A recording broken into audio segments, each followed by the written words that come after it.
Hi guys, it's me, Gabby Dunn, one half of this channel. Can you believe it? I have blue hair and I'm sitting in a loft. What is life?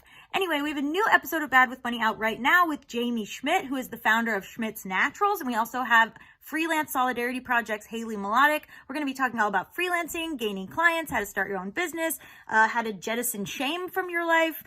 So here's a clip from the show. And then if you want to listen to the whole episode, it will be in the description below. Bye! It's interesting. Like, I think there's a level of to freelancing or putting yourself out there, starting a business, like you have to like not be ashamed, or you can be ashamed, but you have to kind of push through it. Like I remember I talk about this in the beginning, but a lot of times when I was starting to put stuff online, you know, there were people in my life who were like, this is embarrassing. Or like thinking like, you have like, this is wild that you feel like you're not going to fail or something.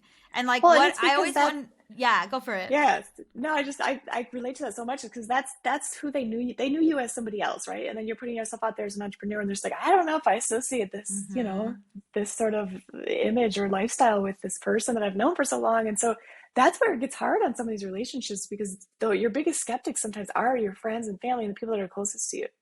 And they just don't see you that way. Or maybe they're intimidated by it, or they're like worried that, hey, if she's successful here, what does that mean for our relationship and how she views me? And that whole thing is complicated and sad and complex. Yeah. And it's like, can be embarrassing. And I do think that, I think something that you have to like, and that we don't talk about a lot as, whatever influencers, is like, people are going to talk shit about you. Like friends, like people are going to be like, this is like Gabby's posting a lot about their podcast. Like this is like embarrassing, and you just have to like know that that's happening and be like, that's not for you and I don't care. And so it's like, like a certain, I'm sure, and I don't want to like make you paranoid, but I'm sure people were like, Jamie's posting about the fucking deodorant again. You know what I mean? Yeah, I had a family member I noticed like had unfollowed me on Instagram, and I like kind of like jokingly called her out about it because I noticed, and she like was just like, I was just kind of sick of seeing all the business content. I'm like, that's fair, but come on, Yeah, I mean, it's gonna happen, and like it's gonna be embarrassing, and you just like, I don't know what part of my brain is broken that I'm like just push past it. It's hard, but the people who like really believe in you and want the best for you will be there no matter what, no matter how much they're embarrassed or are feeling for your embarrassment or whatever it is. Like, it's complicated. And I think for like, somebody, I started like as a nobody, right? Like you could Google my name and no one knew who the hell I was. And so as you start to put yourself out there in front of more people, like that becomes even weirder. And so I didn't start from a place of like fame or having, well-known parents, whatever it is. It's like when you start from literally nothing and then you start to see things about yourself, that just feels weird. And interviews, and you're like, yes, I'm an expert on natural, stuff. Yeah. And I'm going to go on this podcast and talk about it. And like, I think that there is a level of, I'm like confidence, delusion. I don't know. But like, there's something where you have to just be like, look, I'm going to be perceived differently. And like, you can't sit there and be like, I'm a business owner, or like I couldn't sit there and be like, I'm a filmmaker or whatever, and like not be making films and not showing them to people, or not making your deodorant and showing it to people and getting feedback and having people in your life be like, this is so annoying, all she posts about is this deodorant, like get over yourself. Yeah, you can't apologize for like what you're excited about, right? Like that's the stuff you want to be sharing, then you should. And so then you'll be supportive in return, right? If this friend of yours finds her thing and she's sharing about it like crazy, then you're like, hell yeah, and you support it. And so as long as it's not an MLM. That's fair. You can mute those.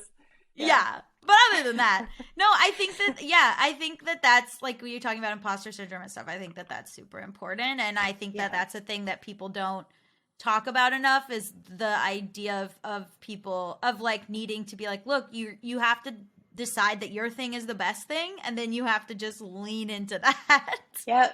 And I think like, for people listening, like if you have a friend who is out there, trying to build something for themselves, like be a good friend and just show the support. And even if it's weird or like annoying in some ways, like they need you. Like having your friend support is so important, and it means the world to you. And it's because we're already self-conscious and wondering, is this weird? Or like, is this stupid what I'm doing?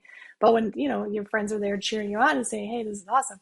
I mean, be honest, right? If something is blatantly just wrong or weird, like, you can say like, hey, like maybe think about saying it this way or whatever, but Yeah. support as much as you can without judgment. But yeah, one of the best pieces of Right. advice I got from an organizer a long time ago is that laws don't enforce themselves, and contracts definitely fall under that. It always has to be a person Yes. who's out there enforcing it. So a lot of companies will try to get away with things that like nobody's unaware of what the laws actually are, especially when you're working for social Exactly. media companies. Like they'll know if something's wrong. And in my experience, when I've gone back and been like, a great example of this is like often I will get a contract that says something like net 90 or net 45 or something ridiculous. And I'll be like in New York City, like, and again, the Freelancers of Free Act covers both companies that are based in New York City or freelancers. So I'm currently based in Oh, nice. Montreal full time. That's where I live now.